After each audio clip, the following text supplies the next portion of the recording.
Okay, so 89% of you have spoken, and you guys have decided that you want to embark on this series about sex.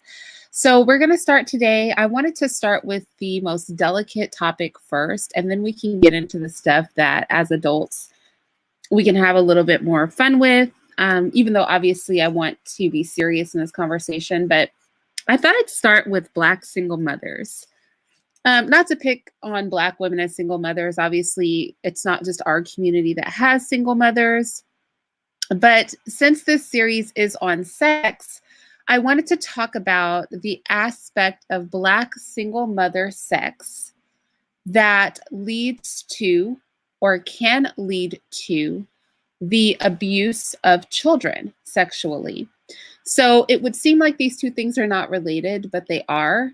And this is going to be rather controversial. Hey, Ms. Buckner. Hey, Mika.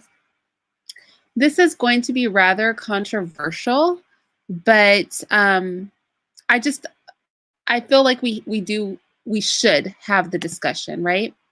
So first of all, before we dig into this, because single mothers, they already get a bad rap. I want to talk about what a single mother is not, okay? Let's talk about that first.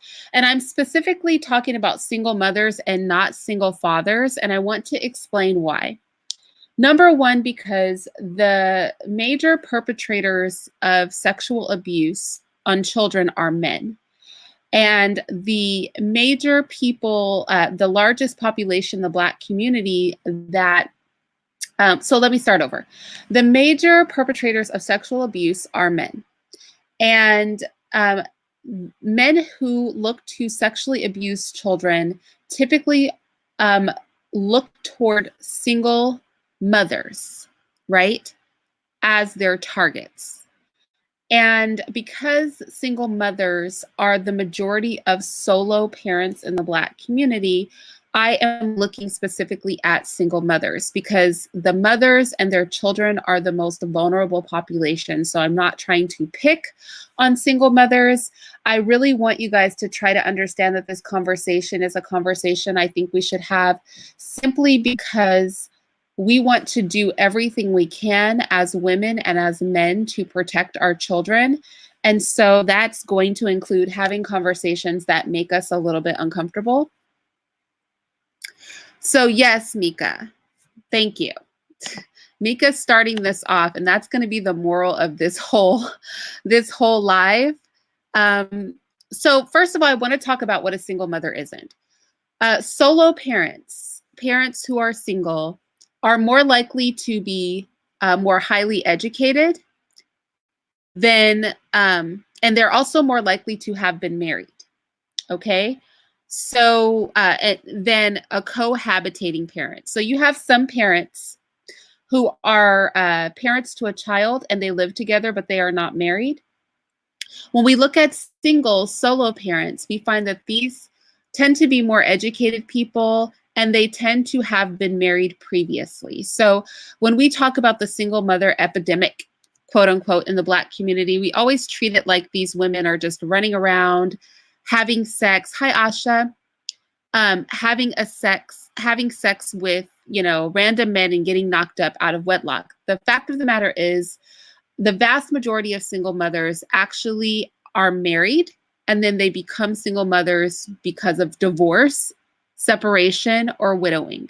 So that's a huge part of the single mother population. So I just want to throw that out there. Also, we find that although single parents are often in poverty, we do find that amongst Black single mothers, most of them are working class and educated. I know that's controversial. That's not the common narrative, but that definitely is the fact. And I will be presenting, I will include all of my sources in the description box when this live is over, as I typically do when I cite sources. So I want to just throw those things out there so that we understand the demographic of woman that we're talking about. Um, Also, single mothers tend to be older. This comes from the fact that a lot of them have been married previously. Um, and again, they normally have had their children in wedlock or at least been married prior. So, with all that said, let's get to the part that's going to be a little more controversial. The part that's going to be a little bit more controversial is going to be talking about female accountability in what is very literally an epidemic of child sexual abuse in the Black community. And this comes into woman's sexuality. So that is how it fits into our conversations about sex. I don't know how long this sex series will go, but we're going to start here because this is probably the most dicey topic that we'll cover. And we'll talk about other things like sexualization of women. We'll talk about, pornography. We'll talk about like other subjects, but let's just start here with the most important thing, which is protecting our children. So when we talk about the impact of single motherhood on child sexual abuse in the Black community, it may not make us happy to say it, but it is children that are in single female-led households who are the highest at risk and the most likely to be sexually assaulted. And so we have to talk about what the mother's responsibility as the head of the household is in protecting her children, right? So obviously, ideally, we want both parents involved, but we know that a father, no matter how involved he is, if he's not in the home, the onus of protection really is going to fall to the mother. So with that said, I just want to talk about how often child sexual abuse takes place. And I want to discuss what the risk factors are for that. So first of all, you have a single mother, she's alone. She is going to want male companionship. She's going to want to live her life, right? Date, things like that. Having a child, maybe not always having access to childcare, and wanting to be accepted by the opposite sex, knowing that you are a package, right? Oftentimes makes, or it doesn't make, but it incentivizes single mothers to be more flexible with their male companions than is healthy for their children. So what we find is that 1 in 6 men is sexually abused before the age of 18. So little boys of single mothers are not exempt from this. And that percentage goes up even more when we talk about children.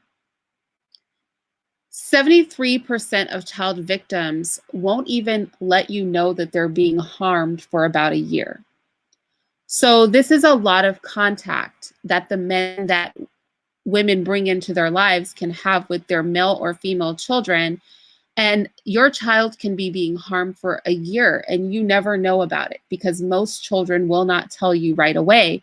And that's because the abuse looks different. So things like giving a child a bath, okay? Bringing men into your household, allowing them to change your children's diapers, bathe them, dress them. These are all things that pedophiles get off on. They get off on the bathing, the changing, the dressing of children. And a lot of times women are so happy for the help, especially if a man is bringing gifts. And this is something else too. A lot of times as women, we are looking for men that get on well with our children. Me personally, I feel like if we're not getting married, then you don't need to be around my children. This is me personally. But a lot of times women are often so grateful for men that don't mind that they have kids, that will engage in what looks like healthy interactions with their kids, that they end up subjecting their kids to grooming. So for example, a man who brings your children presents, right?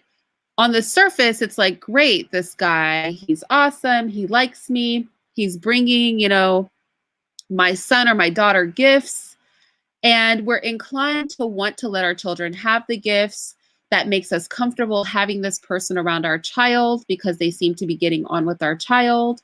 They seem to have interest in our children as women, and that individual, that behavior can be grooming behavior. Am I saying that all men that are nice to your kids are grooming them? No, I'm saying that you open yourself up to this, and that is actually a warning sign. Somebody taking a great interest in your child, because bringing a child presents and exchanging gifts for sexual acts is part of the grooming process. And that could even be access to, engaging in inappropriate behavior around you. So I don't let people pick my children up. This is just me, like married or not married. I don't allow people to pick my children up. The only people that hold my children are me, their siblings, their father, and my mother. Okay. Outside of that, and I do have like female cousins and things like that, their great grandmother, people like that. But as far as men, I don't let any men pick up my children at all. In fact, when Mr. and I first met, we were having a business lunch at my home, and my little one ran in and he went to pick up my son. And I literally said, please put him down. Do not pick up my children. And everybody knows this about me because, for example, a man will put a child on their lap in your presence, and it sort of lets the child know that that contact can happen when mom is present. So then when you are not present, this interaction or more can go on. Again, it's the danger that as single mothers, we put our children into because we're looking for help with babysitting, because we're looking for, you may be looking for a sexual partner, you're trying to date. It may be easier to have sex and entertain at your home because then you don't have to worry about a babysitter. But all of these things are what have allowed the child sexual abuse rate in the Black community to skyrocket. Skyrocket. We're talking almost 70% of girls sexually abused. 1 in 5 little boys sexually abused. This is ridiculous. And most of these children are in female-led solo parent households. So as women of the Black community, we have to be willing to discuss this and tackle this head on, right? Because if we don't have this conversation honestly, then who's going to have it and who's going to protect our kids? Hi, extra little curls. Hey, I don't know, fool. So let's keep talking about it, okay? 70% of all reported sexual assaults, including assaults against adults, 70% of them are children under the age of 17. Now we think of little kids, but this could also be an older child, right? This could be your 14, your 15, your 16-year-old. 70% of all sexual assaults are done on children. So if we count all the men, all the women, and all the male and female children who are sexually assaulted in this country, 70% of those are children that are sexually assaulted. That means that people sexually violate children more than anybody. And so we have to be hyper diligent. I know that it gets lonely, right? You want companionship. I know the burden of single motherhood is great. I know that when a man shows interest in you, he is good to your children, you want to view that as positive. I have to say that any good man will respect hypervigilance in a woman, right?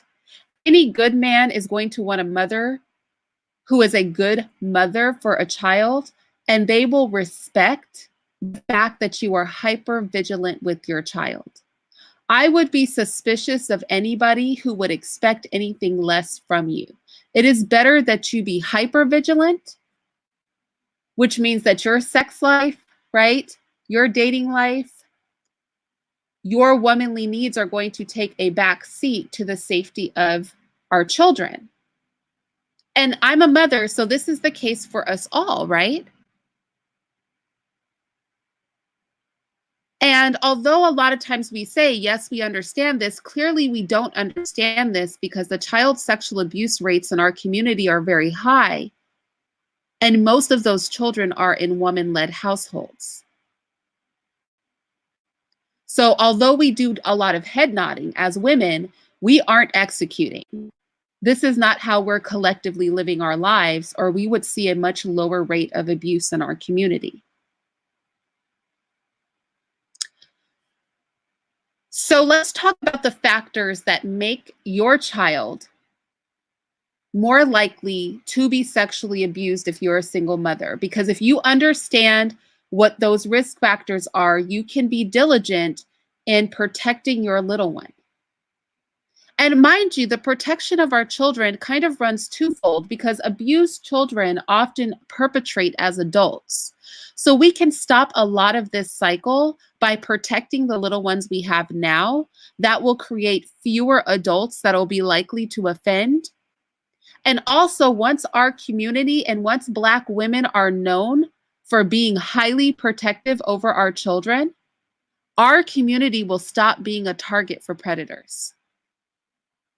Because our lack of hypervigilance makes our community vulnerable. When Black women are known that we don't play when it comes to our children, that dinner, sex, acceptance by men, anything like that does not take precedent over our little ones. When that is known, then predators will stop trolling the Black community for prey. So let's talk about the things that make us vulnerable. Mika said she wishes she was protected that way. I think that is a lot of our stories. That is a lot of our stories. I wish somebody was hyper vigilant with me when I was a child. And I think if again, when almost 70% of Black women have been violated as children, I think a lot of Black women, we can speak from personal understanding, and a lot of men too, why this is necessary, why we have to have this conversation and we have to take this seriously. I know a lot of people spend time shaming us as Black women, and that's not my purpose. My purpose is I want to see us empowered and strengthened so that we can protect our little ones, right? The things that many of us suffered through are not things we want our children to suffer through. So let's talk about some of the things that make us vulnerable to having our children sexually abused so that as mothers, we can be hyper vigilant about protection. First of all, perpetrators are always looking for passive children, quiet children, children that are troubled, lonely children from single parent or broken homes. So if you've had a child out of wedlock or you have been married and been divorced, predators are looking at you. You are an easy mark and your child is their prey. Is your child passive? Is your child very friendly? Do you have a child that will hug? One of my kids, I have a lot of kids. One of my sons, he is friendly to everybody. A lot of kids are like that. Very friendly children. You know, little kids don't have boundaries. They don't know that people can be dangerous. Very passive children. And this comes to us abusing our children, ladies. A lot of times as women, we can get very emotionally overwhelmed and we can scream or we can hit. I'm not saying I'm anti-spanking, but you know, just like smacking your child upside the head or pushing them. Let's have a real conversation.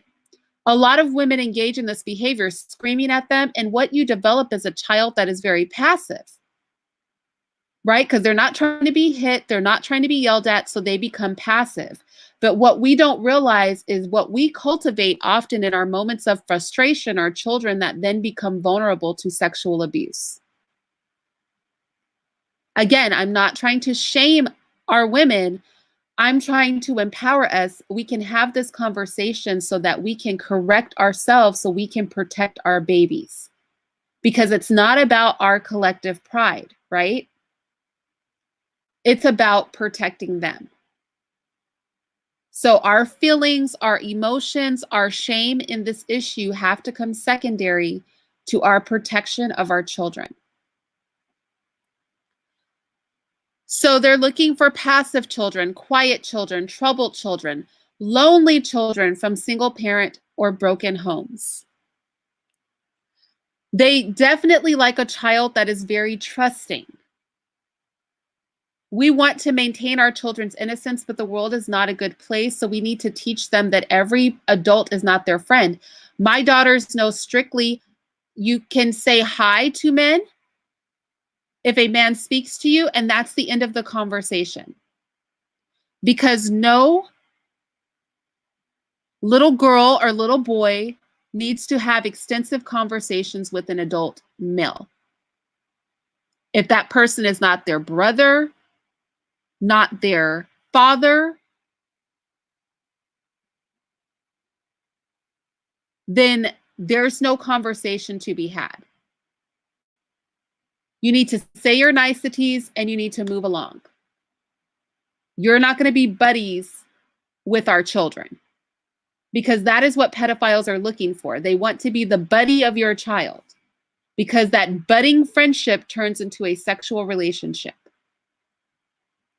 So while we are often looking for men who will be friendly to our children and get on well with our children, that is actually the same behavior that can be dangerous for your child. And let's just be real. If you're not going to be married to or cohabitating with the father of your child, who are you going to trust with your most precious possession? Your child. Our children are our most precious possessions. And once something goes wrong there, we can never take that away. So I rather have a man be uncomfortable, and we as Black women should rather have a man be uncomfortable than try to make him comfortable and leave our child open to some kind of abuse. And again, we need to take this seriously because 1 out of 5 boys is sexually molested. Almost 70% of girls are sexually molested. So we must take this seriously. That means if you are a single mother in the Black community, it is more likely than not your child will be abused if you do not get on your P's and Q's about being hyper vigilant about your babies. That's for all of us. I'm a Black mother too. We absolutely must. I don't want to keep saying that because I just want to make it like you're not going to be the exception. Most of us are going to have this danger. So we all need to be collectively moving to be careful. And that means that our priority with a man cannot take precedent over us recognizing the warning signs of abuse. So a sexual abuser of a child is going to try to establish a trusting relationship with the child before abusing them. And that extends to making you as the mother trust them too. It is essential that you trust the abuser with your child and that your child trusts them too. A lot of times when we, as women, and I am not knocking this, I understand it is a great burden to be a single mother. But as women, a lot of times, the God's Reign says some of this abuse happens in the school too. That is correct.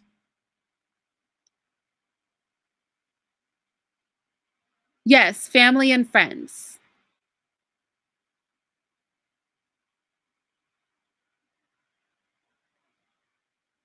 Well, when we talk about shielding our children, we have to think about what are risk things. So, for example, my children are not allowed to do sleepovers. They will sleep over nobody's house. That's how many houses they're going to sleep at. None. No, you cannot have my child at your home at night.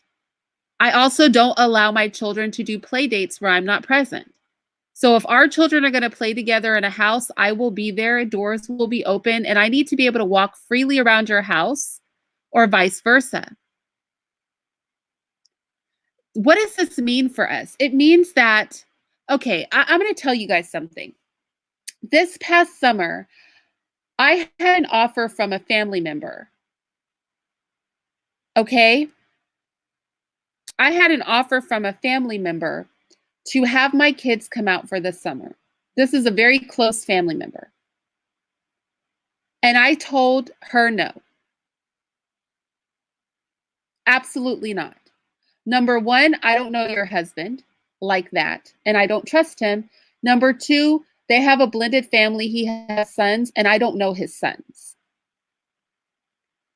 My children are going nowhere without me present. That is what I mean by hypervigilant, because it's those times, it's at the sleepovers, it's when somebody's babysitting your kid while you're out at the club, or when you need to work that shift and your boyfriend's watching the child, or Uncle so and so is watching the child. I mean, I know a case where a grandmother got married. So, grandma's husband died, grandma got remarried, and the man that she remarried was babysitting the grandkids and would give them baths. He would give the little girls baths. This is grandma's husband, right? Grandma is widowed, she remarries, and you've got, and this is a Black family, you've got Black women allowing the new grandpa to babysit the little girls, and now he's putting them in bathtubs full of water, giving them baths for his pleasure. These are the types of lack of diligence in mothers that cause children to get hurt. See, you think nothing of it because of the relation, but when I say hyper vigilant, I mean hyper vigilant. Because it's going to be the people that are close to you. It's going to be the guy you're dating. It's going to be Uncle so and so. It's going to be when all the cousins get together and have a sleepover at Auntie so and so's house. It's going to be when you just need a day to yourself. So you let your random cousin watch your kids. And it sounds like we're getting a bum rap as mothers because, gosh, don't you get a break? Can't you take a breath? Can't you do anything? What is more important, though? Every time you place your child in one of those situations, you run the risk. You don't know who's going to come through that house. You don't know what so and so is going to do. You don't know. That is how 70% of our little girls are getting raped, getting molested, getting touched, getting fondled, getting bathed. That is how 1 in 5 of our little boys is getting hurt. Sometimes it's so much to just need a break, to just go work that shift at work. But then the child is left vulnerable. And that is the reality of the situation. So, the most important factor in child sexual abuse is your family structure. If you have two biological parents in the house, those children are at the least risk. If you have a step parent in the house, those children are at a higher risk. And the highest risk are single parents. How many people have heard of the man that a woman married sexually abusing the children? It happens. Pedophiles will marry you to have access to your kids.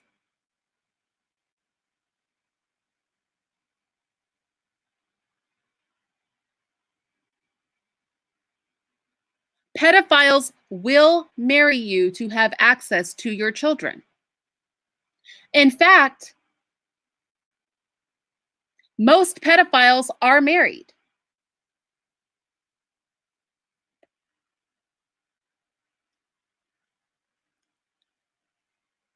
Children who live with a single parent that has a live-in partner are at the highest risk.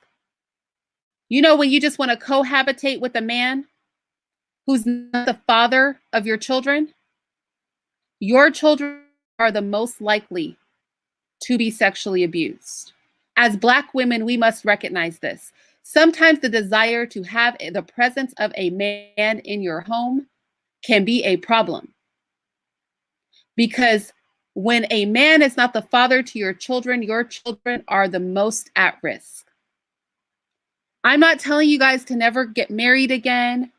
I'm just saying when you are cohabitating, not married, or married to somebody who is not the father of your children are at the highest risk, either from that man or from his extended family.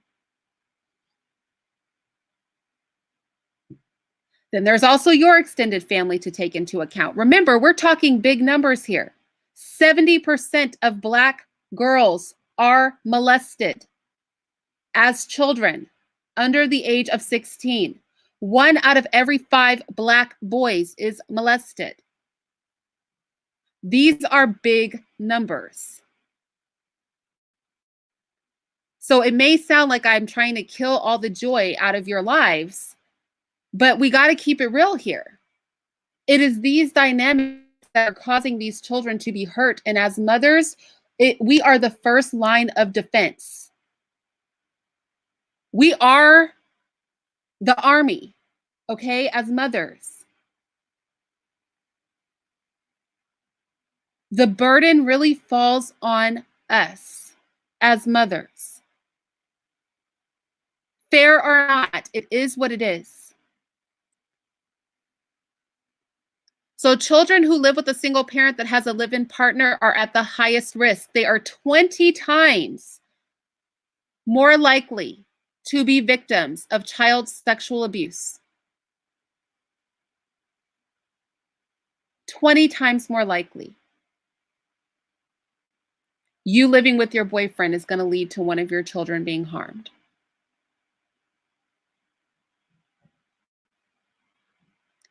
As women, we have to make some hard decisions.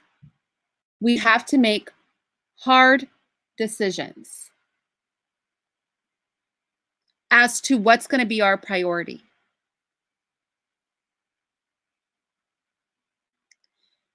In the Black community, our children are at twice the risk of sexual abuse than, let's say, white children. So in the Black community, as single mothers, you have to be, as Black women, we have to be hyper vigilant because our children have double the risk of being harmed over anybody else's. Twice the risk. So we have to be 4 times as crazy about protecting our children. The way some of us are ready to key up a nigga's car over him cheating, ready to tear somebody's eyes out, bleach somebody's clothes, we need to take that energy and put that into protection of our children. How many of us are willing to be that crazy over making sure our children are safe? This might mean that you don't get your mommy day during the week, right? This might mean you have to skip cable so that you don't have to take that extra shift to pay for just extra bills that you have. You might have to go TV less, right? You might have to not wear the latest clothing so that you aren't counting on random people to watch your babies. This might mean the guy that you are interested in is not spending the night over your house. He's not coming to your house. He's not about to live in your house. This might mean a very long vetting process of a man. This might mean you want him to get along with your kids, but I'm afraid you're not going to be able to give gifts to my child. Like one too many gifts is going to be one too many problems because that's part of the grooming process. It seems ultra strict. It seems like, oh, you're saying we can't do anything. But when we have 70% almost of little girls being abused and 1 out of 5 little boys being abused, how hyper diligent is too hyper diligent would be my question. We want to feel that a lot of these actions are over the top, but is it over the top when almost all of our kids are being sexually molested? I mean, 70% is almost all of them. I mean, we realize that, right? That's like almost all of the Black children. Almost all of the Black little girls are getting molested. This is just what is reported. We're not even talking about who's not reporting.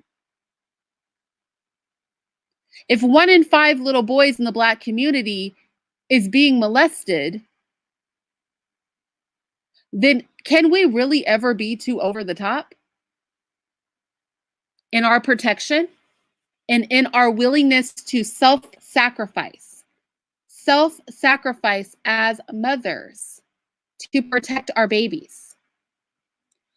Literally, I strongly feel this. I feel that it is the single mother in the Black community. It is our collective of mothers in the Black community who can help to greatly diminish child sexual abuse. We have the power to really change the face of this thing. Now, I'm not placing the blame on the abuse on the mother. No, the person who abuses the child is responsible for their own actions. But I am placing the weight of protection on the mother. We as mothers, it is our responsibility to do everything in our power to protect our child, even if that means sacrificing our own desires and our own wants and our own needs for our children. That may mean you go to bed alone every single night because having your man sleep in your house and wake up and wander your house freely could end up in your daughter or son being harmed.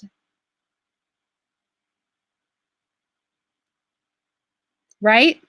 That may mean Uncle so-and-so, who's always on board to keep our kids, we may just not get that girl's night out because Uncle so-and-so or whoever he has in his home might harm our child. Auntie so-and-so's boyfriend might fondle our child. So Auntie so-and-so is not going to get to babysit. Because you don't know her man like that. You don't know her son like that. You don't know these people to trust them with your most prized possession, which is your offspring. Our children are our most valuable things. They are our most valuable asset. They are the most important thing. Our children are more important than you. You are secondary to your child. I am secondary to my children. I know that that's not the common rhetoric, right? Everybody's like, well, you need a happy mom to have a happy child. If you got to take care of yourself first to take care of somebody else. No, it's all this taking care of ourselves first that has our child sexual abuse rates in the Black community so high. I think we've pretty much got taking care of ourselves down to a science. Now let's take care of our babies. Let's do that collectively. Let's make take care of your child first the motto, not take care of yourself first. Let's flip that narrative. Take care of your child first. Let that be my slogan and your slogan too. I know that's not what society tells us. Society says take care of you so you can take care of them. But while you're busy taking care of you, 70% of our babies are being fondled, molested, raped.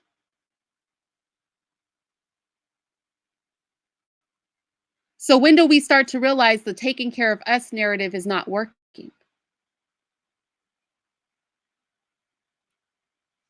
No, Mr. Muhammad, I didn't.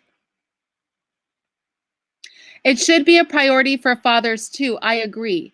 But like I was saying earlier, the thing is that the most vulnerable population is the mother with a child in her home. The fathers can be as vigilant as they can be, but the thing is, at the end of the day, as with everything, when you have a child in your home, all of the hard work is your work. No matter how active a father is, if he's not living in the home with you and your child, the burden of everything falls to the woman. It's not right and it should not be that way, but that just is what it is. But yes, fathers definitely need to speak up. Let a woman know that you're not comfortable with her bringing men around your children. But again, the women have to have their heads on straight. Because just like when our babies get sick, if you're the only parent in the home, who's got to take care of that sick child? Who's got to make sure that they eat every single day? Go down, make their meals, make sure they're bathed and clothed. No matter how active a father is, if he is not in the home, the real work falls to the parent who's in the home. Which is why I'm addressing the mothers. Because we are who is in the home.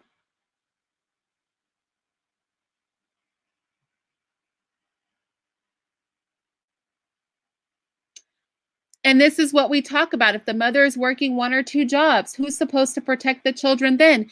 These are questions that are valid questions, right? We have to remember as women, and this is why I don't promote promiscuity in women, that sex feels really good and that's all fine and dandy, but children are a huge responsibility. I'm not pro-abortion, so I'm not going to tell a woman to kill her own child. But what I will say is this: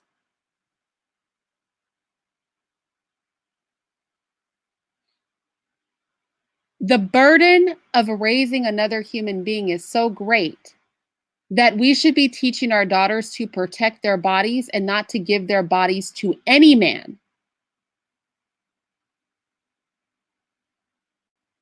who is not their husband, so that they are not put in a position where they have a child and they are working two jobs and that child has to be cared for by somebody who might harm them. This is why I'm for very traditional structures where the woman is a stay-at-home mom, where she homeschools and the father works. That is the ideal situation for children. But you know, we're fallen, we do stuff, we make mistakes, we work with what we have to work with, but we must do the best in what we can do.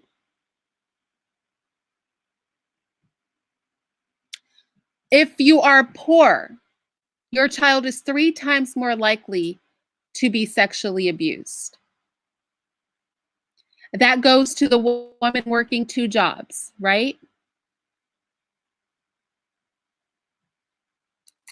I don't know why, Mr. Marrying Man, but you know what? Sometimes you can date a person for long enough that you feel you can leave your child with them.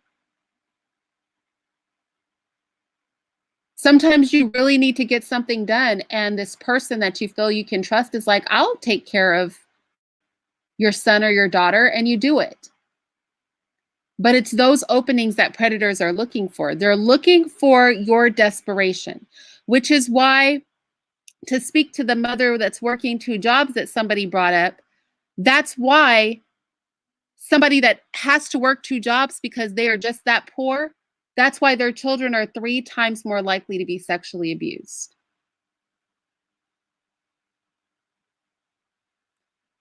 That is exactly why. As a child, I was latchkey. I was allowed to answer the phone, and I would say, "My mother is not available right now," and I hung up, but nobody kept me. I'm not advising you do that with your children. I'm just saying that Nobody was abusing me because nobody kept me. Now, my mom worked for IBM, so we were not poor, but that's just how she chose to do it.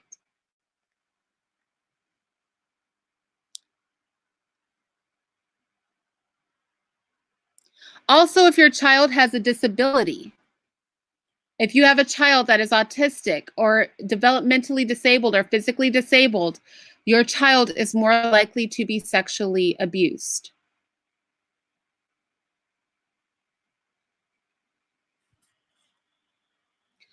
Let's talk about who we have to be worried about. Who as women we should be looking out for, right? Who do we need to red flag in our minds when we're talking about people abusing our children as single mothers? Most abusers are men. Now, don't get upset, men. I'm not trying to say you guys are all abusers. The fact of the matter is, though, that most sexual abusers are men.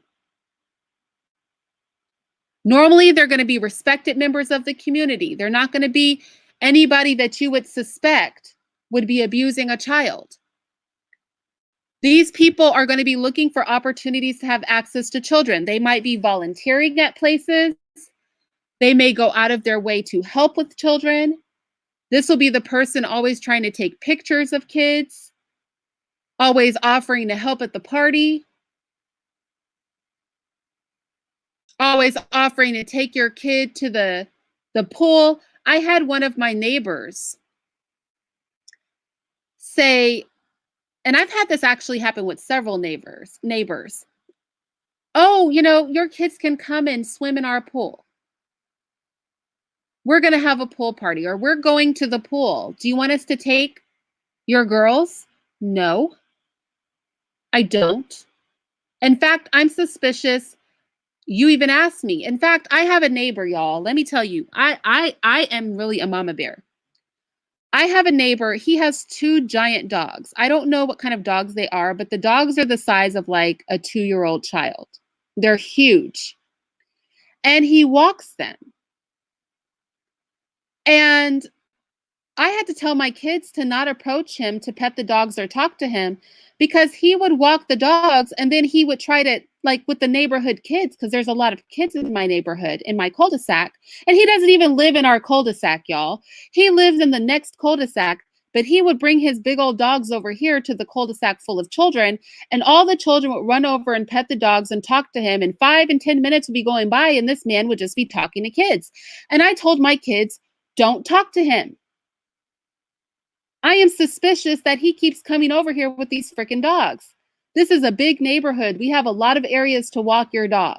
Why are you coming into our cul-de-sac from your cul-de-sac with these dogs all the time, chopping it up with these little 5, 6, 7, 8, 9, 10-year-old kids for 5 and 10 minutes? You don't have that much conversation for a child. In my mind, he's already convicted as a pedophile. Like, leave our cul-de-sac. My kids cannot talk to him.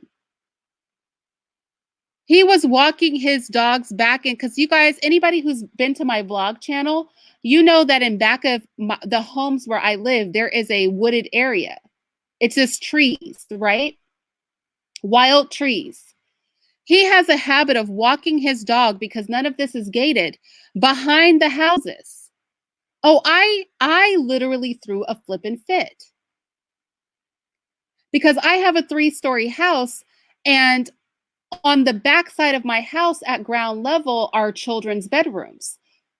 If you don't take these funky ass dogs and go walk them somewhere else. I mean, that is what I mean about hypervigilance.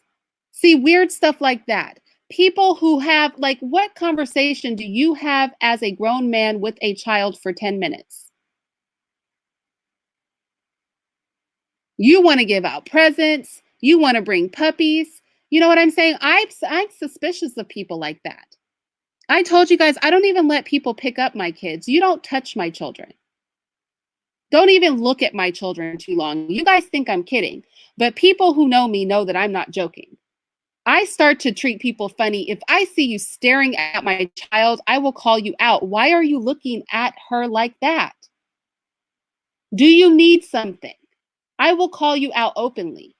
People are uncomfortable. I'm telling you, my mother, before she passed, her boyfriend didn't even like for us to be over there. He said, Irene is too weird about the kids. You can't do anything with those kids. People don't even want to talk to my kids. I have men out here in this world, they know not to even speak to my daughters. Don't even, you better nod, say hi, and keep it flipping moving. Okay? Save your conversation for an adult. That is what I mean about hypervigilant. I had a soccer, one of my boys did soccer, and the coach wanted to be able to drive him to soccer practice to take the burden off of me. Word? Really? I'll just be burdened, okay? This will just be my burden. I gave birth to him. I'll just be burdened, okay? Because then the soccer coach will be molesting your little boy. This is what I mean about hypervigilance. Because it's easy to want to look for help as a single mother, but you know what? Sometimes you're just going to have to do it the hard way. It's either that or have somebody playing with your little kid. Which one are you going to pick? And that's the decision that we have to make. Right, Mika? Adult men don't need to be in children's faces. I will go smooth the hell off. I really will. I am looking for it. I'm looking for somebody to be inappropriate. And I talk to my kids about this too. I let my daughters know you got no conversation for adult men. Say hello, keep it moving. My kids know I don't trust anybody with you. Absolutely not. And that goes for children too. When children are playing in your home, have them leave the doors open. Be checking on them. An abused child will teach. I mean, how many of us as little kids had little kids do little nasty stuff to us because some adult taught them that? We have to be hyper vigilant. So a pedophile is most likely going to be a man. He's most likely going to be upstanding. He's going to be at the school. He's going to be at the kids' social clubs, the YMCA. He's going to be at the church, y'all. He's going to be at the church. I don't even let my kids, now y'all are going to think I'm crazy. You know how sometimes they separate the children for Sunday school? Well, my kids won't be there unless I'm the Sunday school teacher. My kids will sit right in adult Sunday school. They'll sit right through the service. No, thank you, ma'am. No, thank you, sir. I will not be letting you take my kids. In fact, the churches I like the best, I know of one church where they're like, you keep your kids with you. We're not taking your kids anywhere. That's my kind of church, okay? If you go to church, don't think that these people will not molest your child in the church. These churches these days are wicked as hell.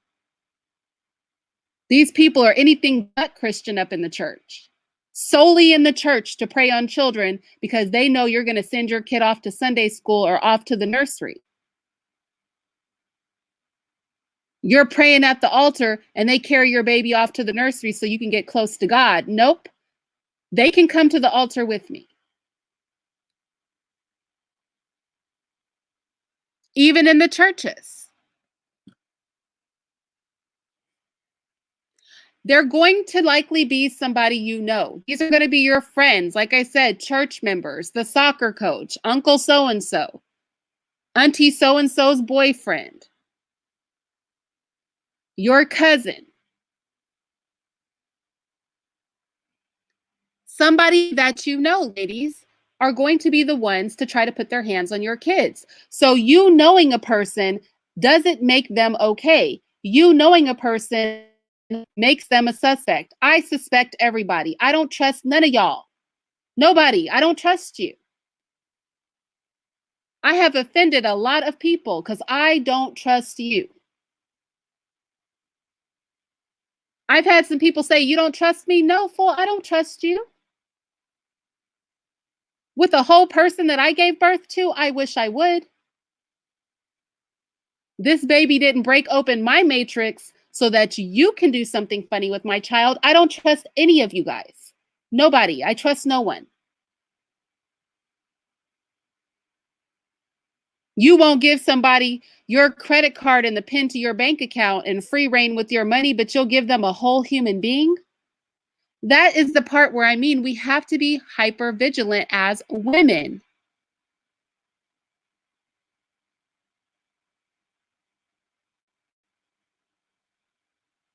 So the first thing that somebody who wants to abuse our children is going to do is he's going to buddy up to you and your family. He wants you to like him. He wants you to trust him. The goal is to get access to your children. If you trust him, if you think he loves you, if you think Uncle so and so is so great, Auntie so and so, what was that? What was that one? What was he, a football player or something? I don't know. His his girlfriend's cousin or niece was over spending the night at their house and he was having sex with a little 13-year-old girl. See, it's those kinds of games we play. You trust your cousin, but your cousin's boyfriend, you don't know him. So you know what? I guess she won't be watching your kid.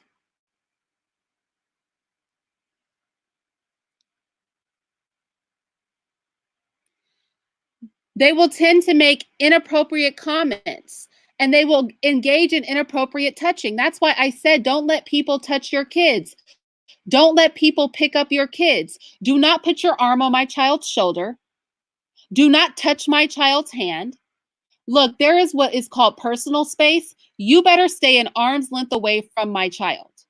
Okay? Don't enter my child's personal space for any reason. I am serious. I teach my children about personal space. Look, you put your arm out. That's about how far anybody needs to be from you. If I see somebody invading my child's personal space, leaning over them, excuse me, I need you to back up because it's not enough. Your child needs to know that that person doesn't belong in their space, and that person needs to know that you're watching them. Now, you could be wrong and they could be harmless, but if you are right and they are a person that wants to hurt your child, they're going to move on to the next woman's child because they're going to recognize you're not playing with them today. Your child's not going to be easy target because you're the kind of mom where they're not even going to be able to get in proximity of your child. That will deter a predator. So they like to engage in a lot of touching. Pick the child up, sit the child on their lap, lean over the child, help the child do stuff. They want to push their kid on the swing because you get contact with the little kid's butt. No, I don't need you to do anything.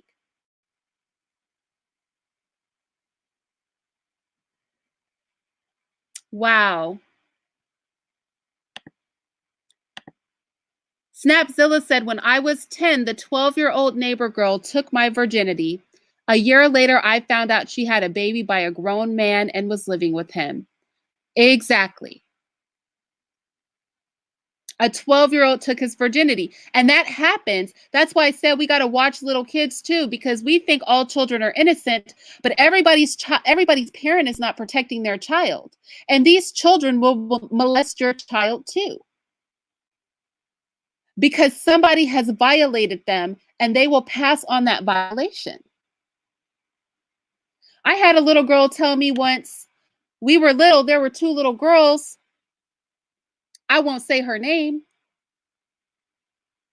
but she was being abused, and her little friend came to my house talking about they wanted us all to lay on top of each other and rub until we felt the tingle. Where does a little kid, how old were we? We might have been 8 or 9. We were little. But see, that won't go on in your household if you don't let children be alone in rooms together. Sometimes we want to just take a flipping break and don't want to have an eye on our kid, and then you'll have people laying on top of your kid, rubbing on them till they feel the tingle in the bedroom while you're watching Real Housewives of Atlanta. We cannot let this stuff go on. As mothers, we have to, you know what? You know when I take my me time? Let me be real with you guys. I take my me time when my children go to bed.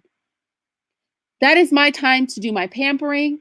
That is my time to do my relaxation. When those kids are asleep, I worry about me. That means I get less sleep than everybody else in this house. But y'all, I am old as dirt, and you guys can see I still look very young. It has not been any worse on my body. to put myself to the side because I need to have all eyes on these little ones. I don't know what's going on. I need to watch them. I need to be everywhere. People know that I am nosy. I'm going through rooms. I'm looking through things. You know, my children are homeschooled. I go into the chat where the kids are talking. I'll bust in on the class. I'm paying attention. We have to all do that for our children. It's necessary. As mothers, we must do that.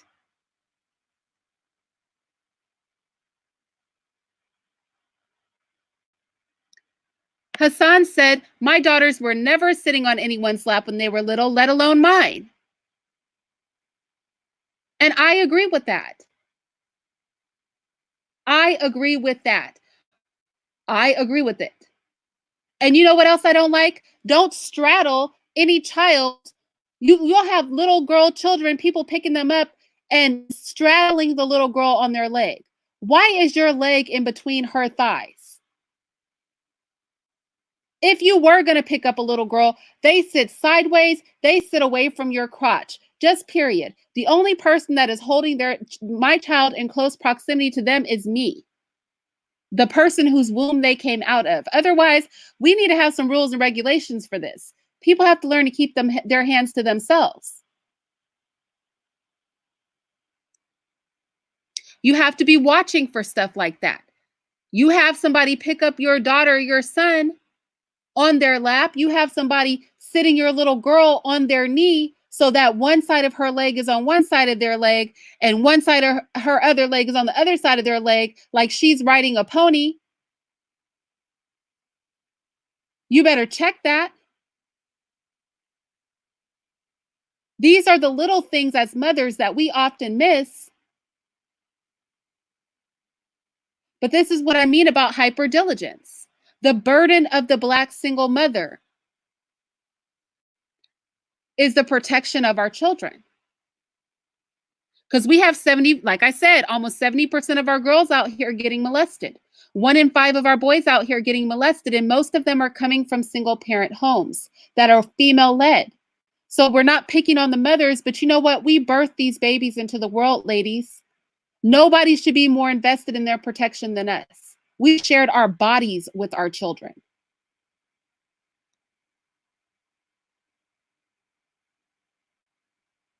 These babies came from our wombs.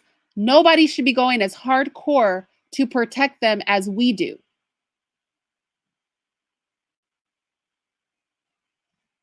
Being a mother is a huge job, not to diminish fatherhood in any sort of way, but motherhood and fatherhood are two totally different things.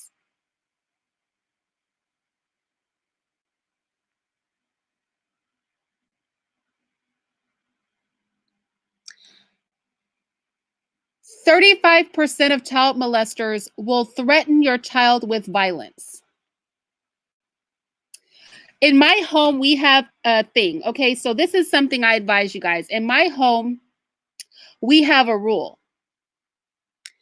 In my home, we have a rule. The God's reign, I agree that the burden falls on both parents. But when we're talking a single mother household, at the end of the day, the burden of everything to do with the child is going to fall hardest on the parent that is with the child all the time. Fathers are responsible too, but we cannot pretend like the greater amount of work doesn't have to come from the parent that is with the child all the time. It may not be fair, but that is how it is. But I agree with you. Yes, fathers, get involved. Some man make up a, one of you men go do a live on what fathers need to do to protect their children. I'm a mother, so I'm speaking to other mothers. Okay? I'm telling you from a woman's perspective, woman to woman, we're having this conversation as women about what we're about to do so that we can get these sexual abuse rates down in our community, about what we're about to do to protect these children that came out of our wombs. If nobody else protects them, you know who's going to protect them? We as mothers, we should be about that.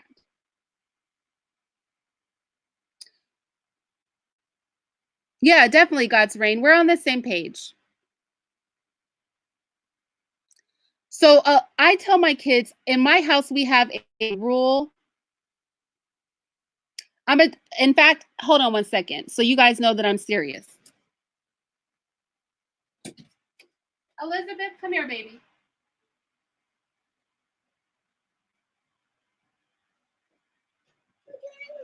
Not you. Okay. So this is Elizabeth. Elizabeth, say hi. Hi.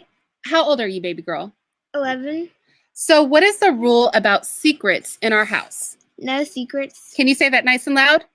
No secrets. There are no secrets. Is that the rule? Yeah. Does everybody agree with that? Unless it's a birthday. No secrets for birthdays either. That's my 4-year-old. He doesn't know better. That's why he really can't do anything. What about you, baby girl? What is the rule about secrets? We can't have any secrets against you? Well, No secrets at all. If somebody asks you to keep a secret, what did I tell you? Can you trust people that ask you to keep secrets? No. Nope. You guys hear my children? Get out of my room, you guys. Go ahead.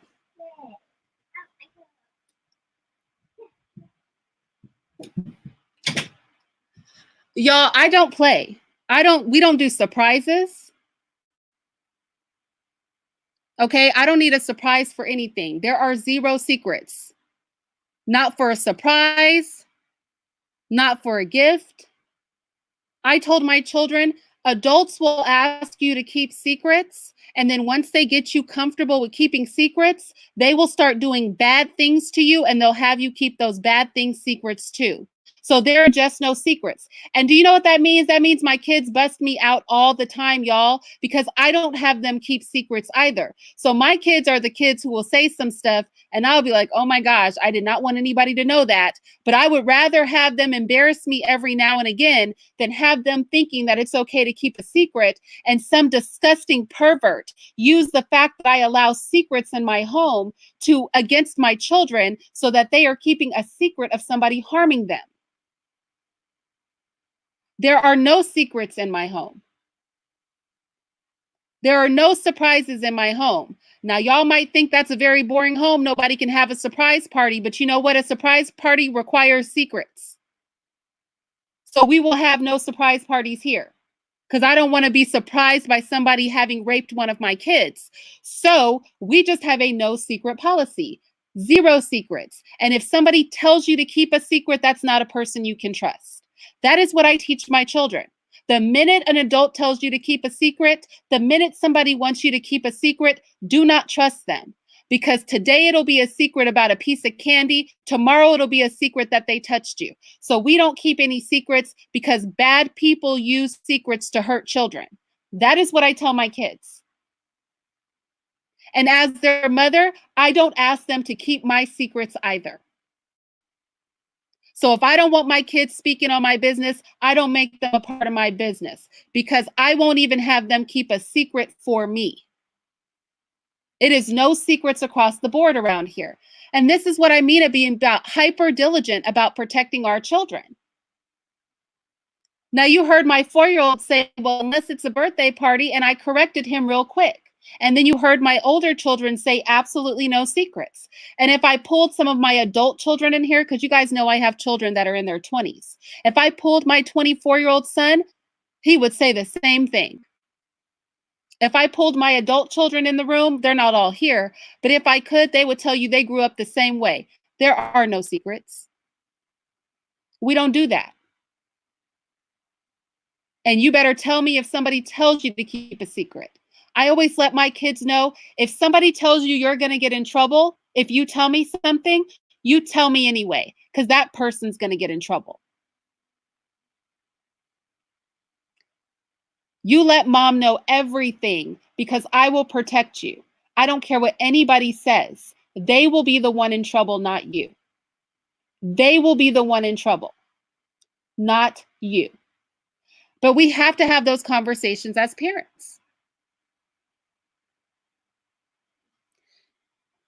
As mothers, you guys know I was married once. I was a single mother. I got divorced. I was a single mother. I wanted to date too. I wanted to do stuff too, but y'all, I had to be careful. I had people highly offended that they could not come to my house. I don't need you at my house. You don't need to be at my house. My house is for me and my children. It's not for you. I don't know you like that.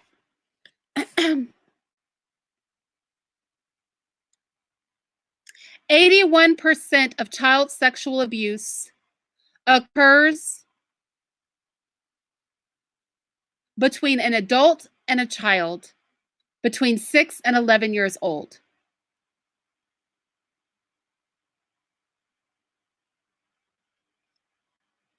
Also, most abuse is going to occur at somebody's house. Okay? 84% of child sexual abuse occurs in somebody's home. That's why I really harp on, I know it can happen at schools, at the Boys and Girls Club and all that, but most sexual abuse occurs in people's homes. That's why I'm talking about letting your kids stay over people's houses, sending your kids for play dates, bringing people into your home. 84% of abuse occurs in somebody's home. It could be your home, it could be your family member's home, it could be your child's friend's home, but that is where the abuse is most likely to occur. So we need to have our eyes peeled nice and wide whenever our child is in a house. We need to be on that. You're over your girlfriend's house, the kids are playing together, there are a few adults there, whatever. You need to be getting up from your drink and your conversation every 5 or 10 minutes and knowing where your child is. Walk through that house. See what your child is doing. Because while you're having a good time, somebody could be fondling your baby. I can't tell people how to raise their kids, but I would strongly advise you do not let your children do sleepovers or play dates. My children have never had a sleepover, none of them. Because I don't trust y'all. I don't trust anybody. I absolutely don't. And you should not either. You shouldn't trust anybody, not with 70% of little girls getting abused. Almost it's 68%, but heck, that's 70% of girls getting abused in the Black community. You really can't trust anybody, okay? We don't have the room. One in 5 little boys in the Black community getting sexually abused. We don't have the space to trust anybody. We need to be suspecting everybody. We need to be really suspicious. This should be neighborhood watch out here. We are watching you. Black mothers are watching y'all, okay? We collectively have our eyeballs on you. And we collectively don't trust you.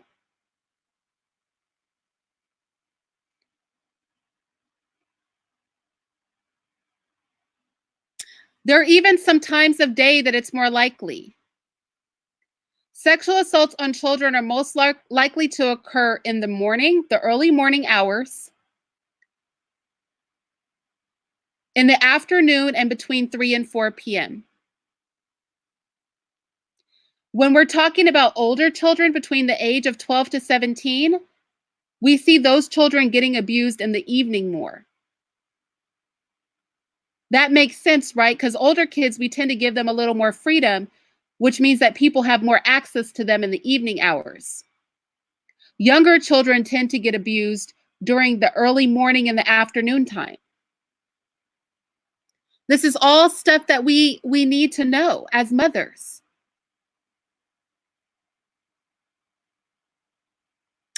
Let's talk about how you can tell if your child is being abused.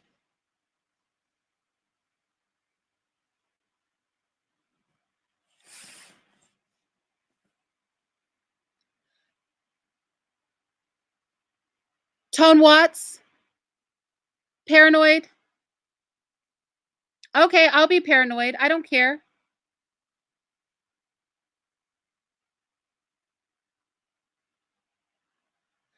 But Tone Watts, just put him on a timeout. Let's just do that. He doesn't have to get blocked, but we'll put him on a timeout. Take a breather, Tone Watts. This is not bash black women time. That's not what we're here for. We're here empowering each other with information so that we can protect our babies, just period. And as far as paranoid, I am paranoid, okay? Like I said, I am hyper vigilant. Hyper means overly vigilant. So that my children don't become part of that 70%. Just period. It's either I'm going to be hyper vigilant or my children can likely become part of that 70%, which means that most of our children will be abused, which means that we need to be on top of this.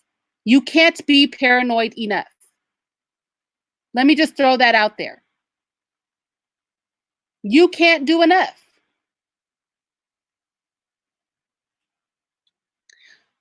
When we're looking to see if our children have possibly been abused, because we should be having regular conversations. By regular, I mean bring it up a couple times a month. Constantly remind your child what they need to be looking for and that you are a safe person for them to come to because you will protect them. I have that conversation randomly with my kids all the time because I need them to remember. I don't need you to ever forget. Because a pedophile is diligent in their grooming of your children, so you have to be diligent in letting them know that you will see a pedophile in jail for them, that you will go to bat for them, that you will believe them, and that you are here to protect them, so they come to you for protection. That nothing is ever their fault. We were having a conversation over on Taz Exclusives channel, and you actually had some idiot over there talking about the child bears some sort of responsibility in molestation.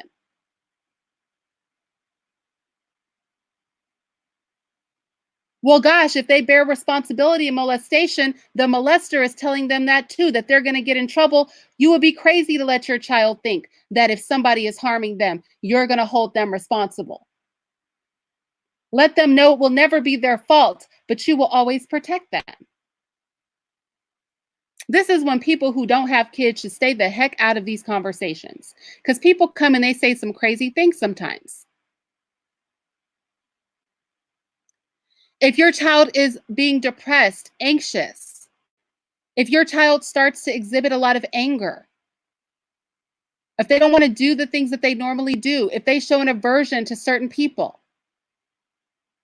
if they start self-harming in some way, banging their head, or harming themselves in any other way, if they are having nightmares, if you see anything off about your babies, ladies, we have to tune into that. If a child of mine even is looking funny, I will call them in and we're going to talk about why you have a funny look on your face. I need to know. If you're crying about something, I need to know. If you seem to have an attitude about something, we need to talk. I may not feel like talking to you. You know, as mothers, we get tired. Sometimes you don't want to deal with it. But you know what? I still got to find out. I need to know. Because I don't want the time to be that I didn't ask to be the time that I really needed to ask the question.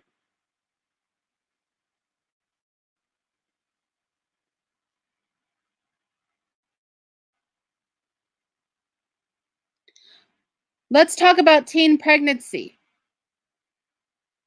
There is a correlation between teen pregnancy and child sexual abuse. And actually a brother in I think it was Snapzilla, he spoke to that. A teenager who got pregnant by an adult.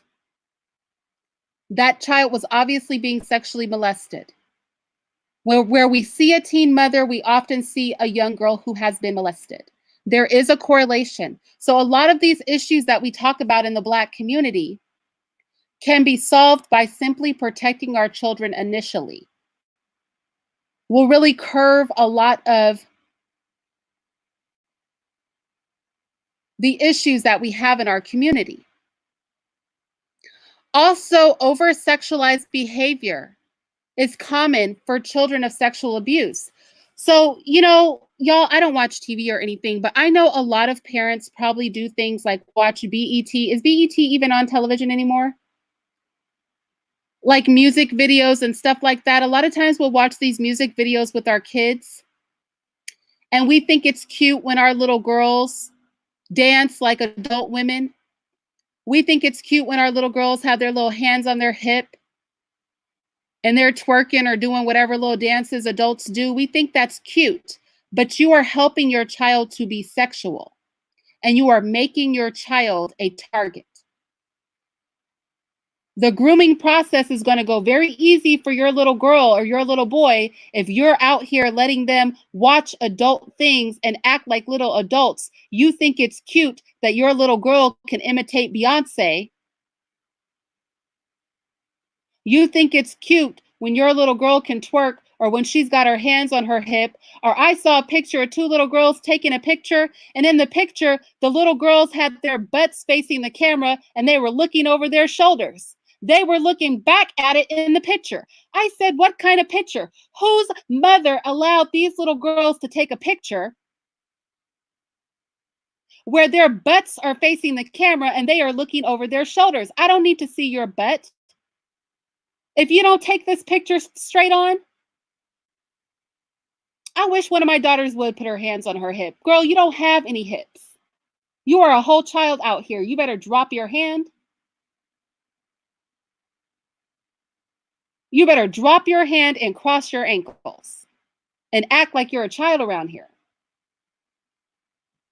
The only kind of dancing I want to see a little child to do are little funny dances they make up. I don't never want to see a child doing something I can see in a rap video. If your child is rap video dancing, then you need to put a stop to that.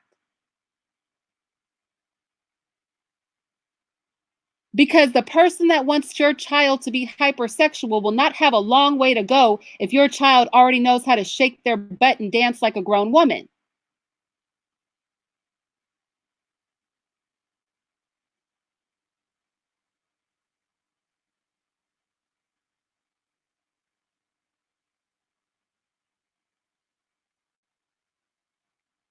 Right, Slim Duncan? Exactly. Heck, even if I want to listen to some ratchet music, I will put it on my headphones, okay? The only music I play in my house are freaking educational songs like the solar system, the water cycle, educational songs, or church music. You know what? We are not listening to anything else up in here. If I want to listen to any other kind of music, I will put it on my headphones. I don't have a television in my house, but if I want to watch something inappropriate, I could do that by myself. But don't expose your children to this because then it won't be a long leap for a pedophile to get them to take that behavior a step further. To get them to take that behavior a step further. In the Black community, we think it's cute to tell little boys, oh, this is your girlfriend, give so-and-so a kiss. Oh, we think that's cute until somebody exploits that and then is raping your little boy. So I'm not going to keep on with this. I'm going to end it there. Right, Slim Duncan, I don't feel comfortable with it around my kids either. I don't even want them observing that. But this is just all food for thought, This starts off our series on sex. So this time we dealt with probably the most sensitive issue, which is single mother sexuality and how that attaches to child sexual abuse. Again, not to drag our mothers, but because we as women have to be able to talk about this. We as a community have to be able to talk about this so that we can position ourselves to protect our children better than we are, because we are not doing a good job at it right now. Let's just keep it real. We collectively are not succeeding at protecting our children, so we must do better. So we have to have these conversations honestly and without attacking people, but by arming them with the knowledge and the self-assurance that they need to know that you're not the only one that is going through this. You're not alone in this fight, but you must fight the fight. That is essential. The next conversation that I want to have is on pornography. And I want to talk about the origins of pornography and us embracing a European standard of sexuality. I think that will be an interesting discussion. But I hope that you guys felt that I approached this discussion with sensitivity. I appreciate you guys participating and like sharing how you parent and all of that, because I think that will be helpful to all of us to bounce ideas off of each other. And I hope that collectively we can learn from this and that our community really can do better. Do share this video. I rarely ask that we share things, but if you don't at least share my video, at least have this conversation with mothers that you know. Because if we don't talk about this amongst ourselves, then we will not be able to tackle this issue. We must do a better job at protecting our babies. We have to. We are not succeeding at that. We are failing at protecting our children, and we have to do better. They are the future of our community. If we don't protect them, then we are destroying our community from the cradle. So yeah, with that said, I am going to go. As far as sources, Tone, I always put sources in the description box. So in the next, few minutes to an hour, you guys will see my sources in the description box for some of this information, and also just for your perusal, so that you can know what to look for, so that you can be protective of your little ones, right?